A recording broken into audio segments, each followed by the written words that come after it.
Bronx baseball with a walk-off winner in extra innings. Sam Street continues to show why he's one of the best pitchers on the planet. We'll delve deeper to try to figure out what makes him so good. And we've shown you some of their play this spring. Now we ask the question, what exactly does the UTPA volleyball team work on during the spring? This is Bronc Country.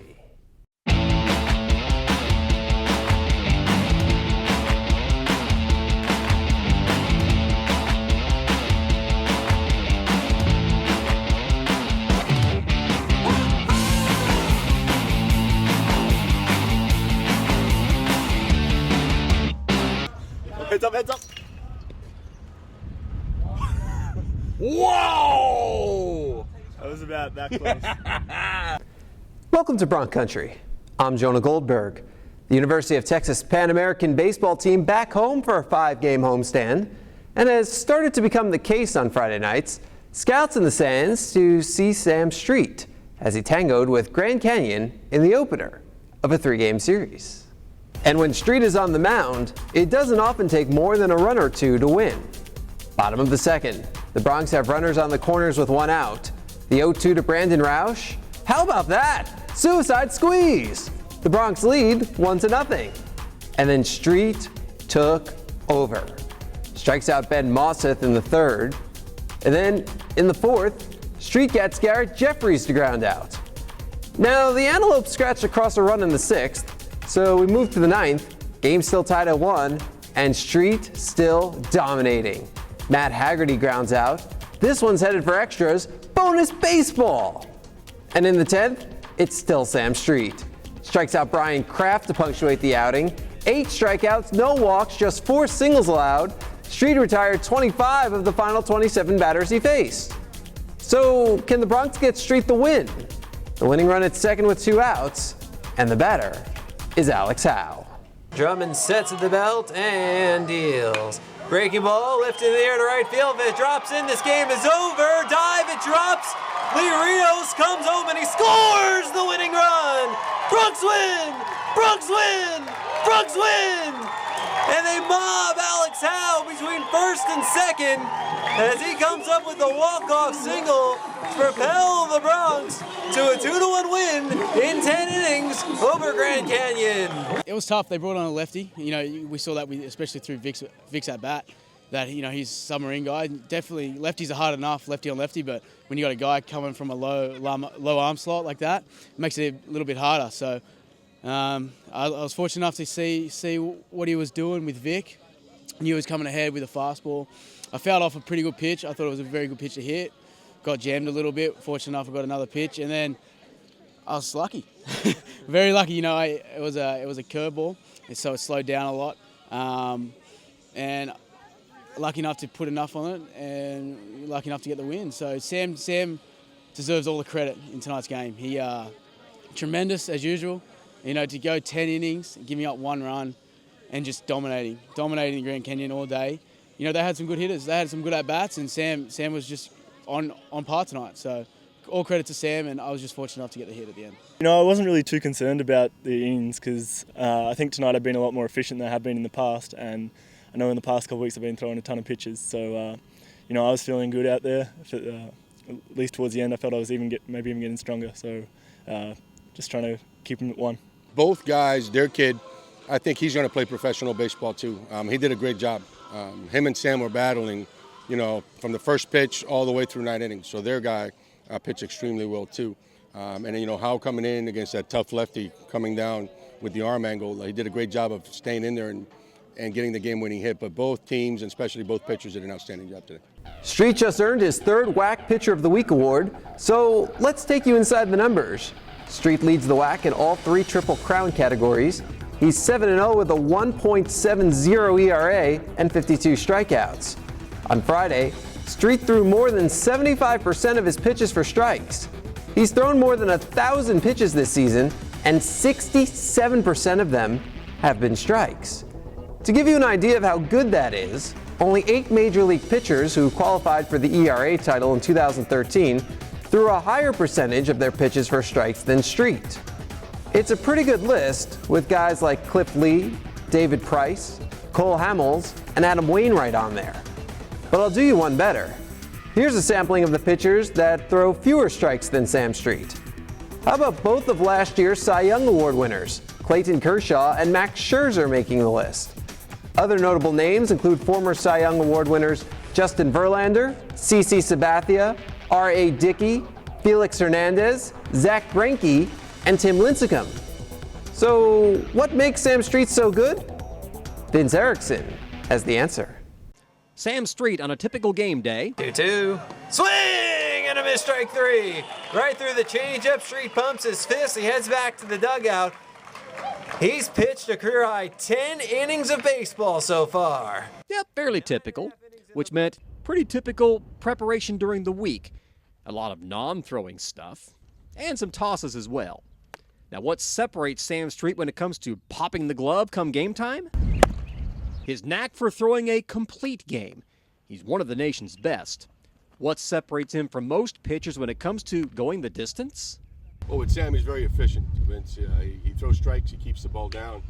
He really minimizes his pitches. So with Sam, it's just a matter of putting down a finger, and he's usually pretty good about hitting the target. So it allows him to go further in games than most guys, where most guys have 110 pitches in the fourth or fifth inning. Sam has 110 pitches in the sixth or seventh or eighth inning.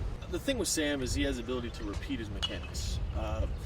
That's what we try to instill in all our guys. I mean, whether a guy has good mechanics or bad mechanics, the ability to repeat on every pitch, with every pitch that he has, is the big factor in his success and a lot of pitchers' success.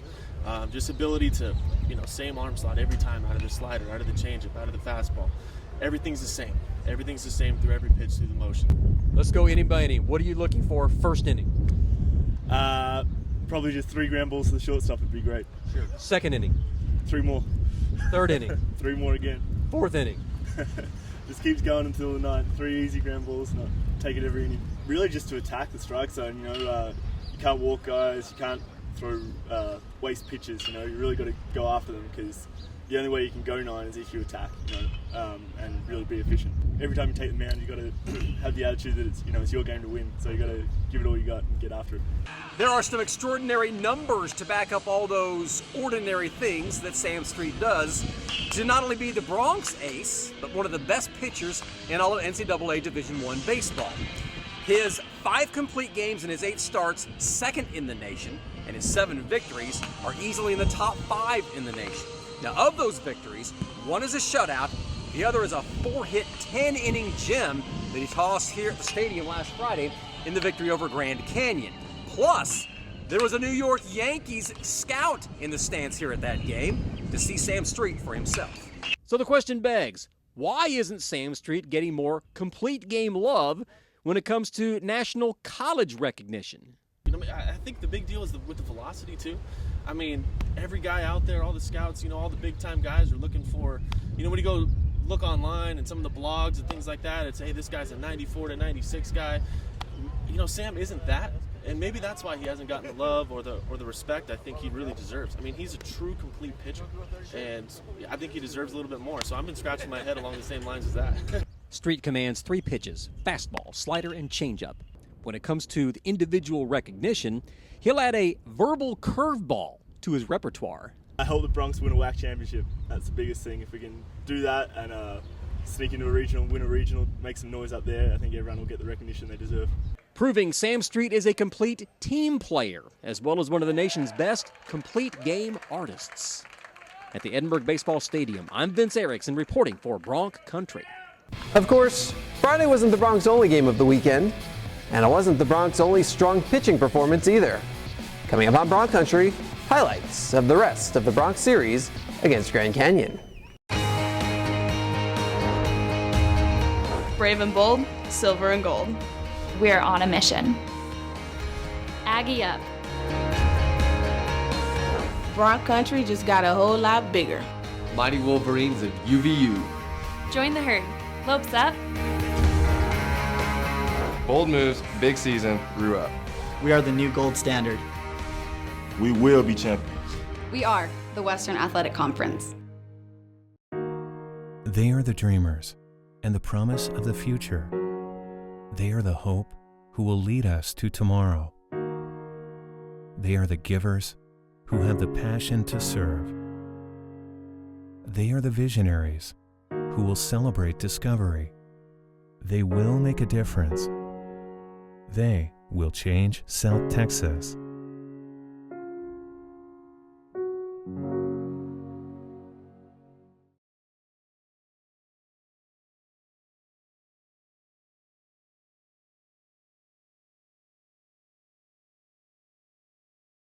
You already know that the University of Texas Pan American baseball team took the first game of the series from Grand Canyon. It was a real pitcher's duel, ending 2-1 in 10 innings. If you like pitching, you'll like the Game 3 highlights. The Game 2 belonged to the offense. Pick it up in the bottom of the first, Bronx down 2-0, both runners at second and third, and Alex Howe does his job. Two-hopper to second. That gets Jesus Garcia in and sends Victor Garcia Jr. to third. Good thing, because one batter later, Brian Ramirez follows suit. He hits a chopper over the mound. Nice play by Paul Panachone to get him at first, but Garcia scores, and the game is tied at 2. Move ahead to the fourth, Bronx down 5-2. And tell me if this sounds familiar. Runners at second and third, nobody out, and Brandon Roush hits a bouncer in the infield. Great play by Chris Lindmark to get it out, but Edgar Cordon scores. Bronx within 2. 1 out later, Jesus Garcia decides, you know what? Enough of these RBI groundouts. How about an RBI single? Serves it into right to score Shane Ammon. Bronx within 5-4. Next inning, same score. Runners at second and third, this time with 1 out, and Cordon hits a two-hopper to short. Gets Alberto Morales home, game tied at 5. Next batter, Shane Ammon. Little cue shot into right center, and that dunks in for a hit. Ramirez scores. The Bronx have their first lead at 6-5. On to the sixth. Game tied at 6. Garcia at second with 2 outs. Howe with a fly ball to right, and Brian Kraft misses it. Garcia scores, and what turns into an RBI triple for Howe. The Bronx leads 7-6. Now Blake English went the first 6, so it's up to the bullpen to close it out. After a 1-2-3 7th, Andrew Padron has a runner on with 2 outs in the 8th, and he gets Panachone looking. 9th inning, pinch hitter Charles Wagner swinging. Padron with 3 scoreless innings for his second save. Bronx win 7-6. Oh, it felt great. I wanted the opportunity to come in late in the game in a close game like that, and whenever I had the chance to do it, I was going to execute as well as I can. I have great defense behind me, so I was just trying to throw a quality strike, and he ended up whiffing. That was comforting for our offense, knowing that we have a pitcher that's going to come and close the game out. It gives you a release. Like you calm down. You know that you're going to have somebody backing you up, and that you don't have to do as much hitting wise. Andrew has been one of the guys that's pitched reasonably well for us, and he did it again today. We brought him in. Blake was getting a little tired. We brought him in for the last 9 outs, and as a freshman, he did an outstanding job. Bronx going for the sweep Sunday, and this game was all about the Alexes. Let's start with Alex Howe.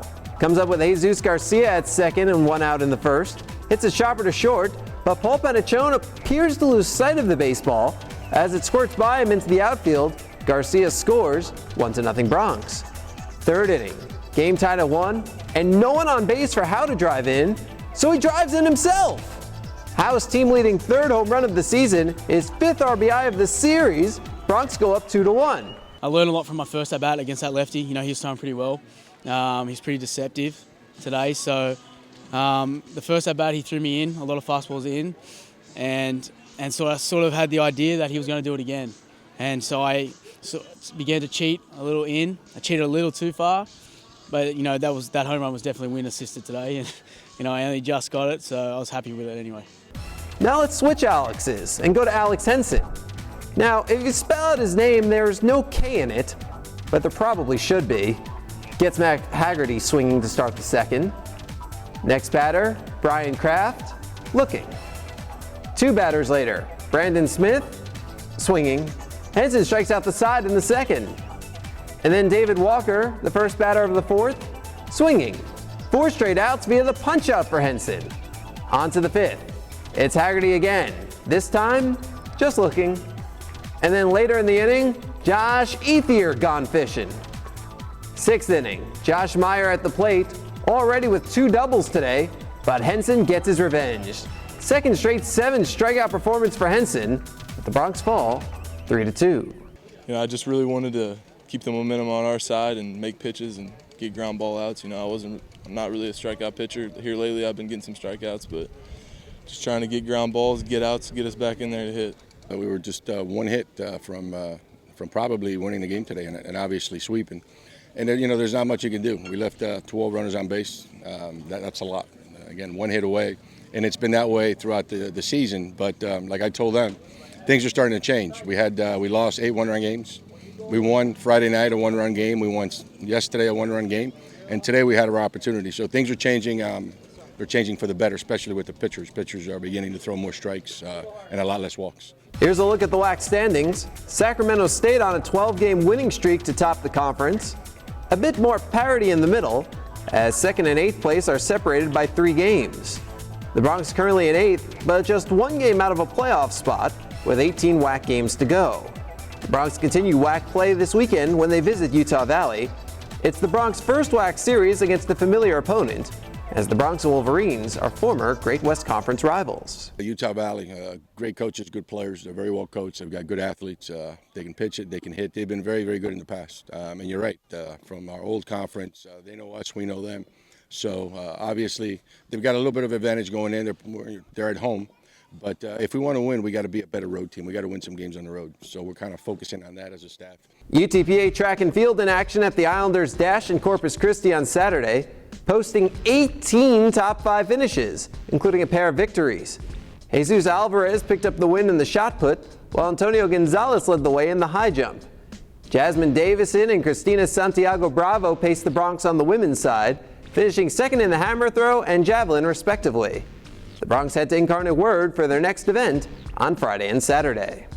UTPA men's tennis closing out the regular season at Laredo, the 2nd-ranked junior college in the nation, winners of 7 of the last 8 NJCAA national championships.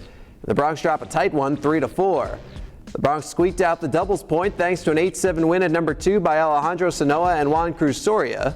Joseph Bishop and Mauricio Fasado, the winners at number 5 and 6 singles, to round out the scoring.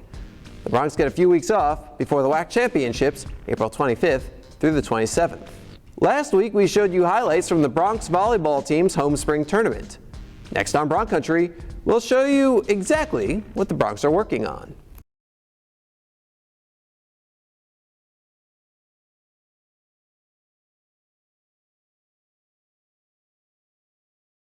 University of Texas Pan American Volleyball head coach Brian Yale once told me that he thinks volleyball is a little backwards. You play in the fall, and then you work in the spring to get better. Of course, when you're working in the spring, you're doing so without your incoming freshmen, and sometimes without the graduating seniors. Still, there's a lot to accomplish in the spring. Romeo Villarreal has more.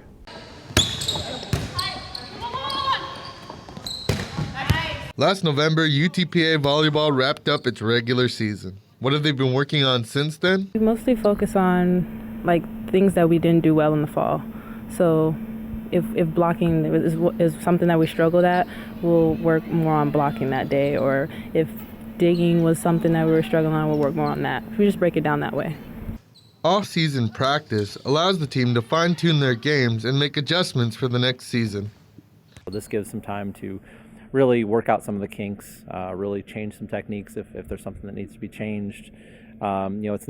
There's no opponent prep or anything like that, so we can really work on any true deficiencies that we saw from the fall. With the competitions that we have, we can see based on different levels of competition, based on different teams and things like that, what was a consistent strength, what was a consistent deficiency, and we can really address those issues. Coach Yale believes the team is more receptive in the off-season because they don't have the stress that comes with the regular volleyball season. In season, there's the travel, there's the academics, there's the practices, there's trying to prepare for new opponents, 2, sometimes 4 or 5 opponents a week. That's a lot of information and a lot of stuff going on. Where here in the spring, we're not missing class at all, so they don't have that stress, and that's a big stress on these student athletes is, the missing class and making up work and things like that. Reporting from the UTPA Fieldhouse, for Bronc Country, this is Romeo Villarreal. Last week, some of UTPA's head coaches who have or still do coach student athletes of the opposite gender told you about the differences in coaching these different student athletes. The UTPA track and field team's coaching staff is currently comprised of 2 men and 1 woman. So we went out to the track to see what some of their student athletes think about the differences in having male coaches versus female coaches. Honestly, they do their job. All of my previous coaches have done their job fantastically, getting the technique down, explaining everything as pumped up and whatnot. So there may be a little gender difference, but not much at all. Either way it goes, as long as they show that they care about the athlete and they care about what they're doing, I think which male or female, it'll be great either way. Honestly, there ain't no difference. They both work the same way, hardworking, dedicated to us. Well, personally for me, I really don't see a difference. I mean, all my life I've been coached by men coach, and since this year we have a new coach, Miss Johnson, and she's also from Jamaica, so I could relate to her. I mean, just because of culture-wise, but I really don't see a difference. Once they respect me and I respect them, I think it's the same. They could put in the same work and they could make us do whatever it is, they want us to do. So I really don't see a difference. If you want to show your support for the Broncs, donate to the Bronc Athletic Fund today. You can become a member of the BAF for just $50 a year.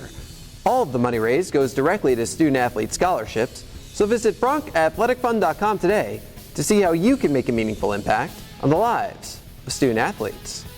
One way you can donate to the Bronc Athletic Fund is by participating in our 8th annual bait fishing tournament, better known as BAIT, on South Padre Island this Saturday. You could be one of 8 teams to win over $10,000 in cash prizes, including a $4,000 grand prize. Visit UTPABronx.com/bait for more information. Brave and bold, silver and gold. We're on a mission. Aggie up. Bronc Country just got a whole lot bigger. Mighty Wolverines of UVU. Join the herd. Lopes up.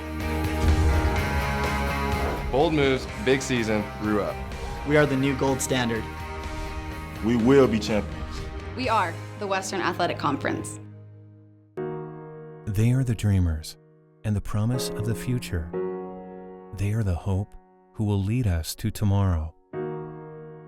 They are the givers who have the passion to serve. They are the visionaries who will celebrate discovery. They will make a difference. They will change South Texas.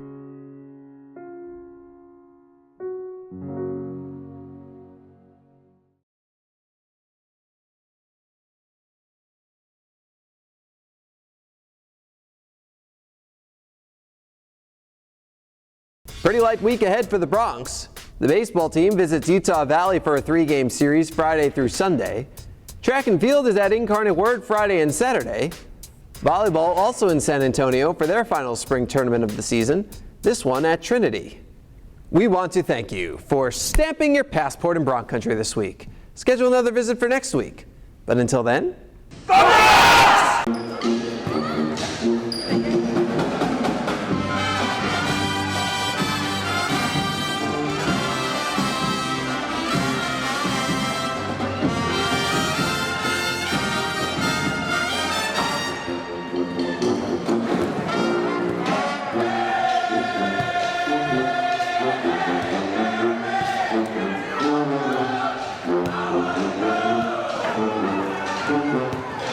Broncs!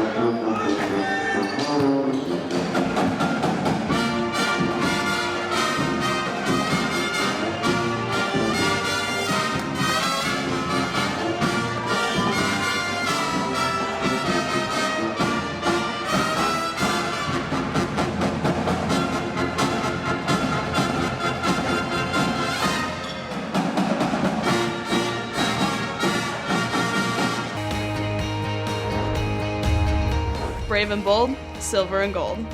We're on a mission. Aggie up. Bronc Country just got a whole lot bigger.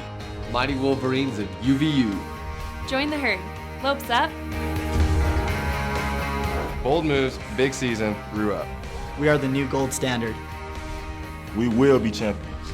We are the Western Athletic Conference.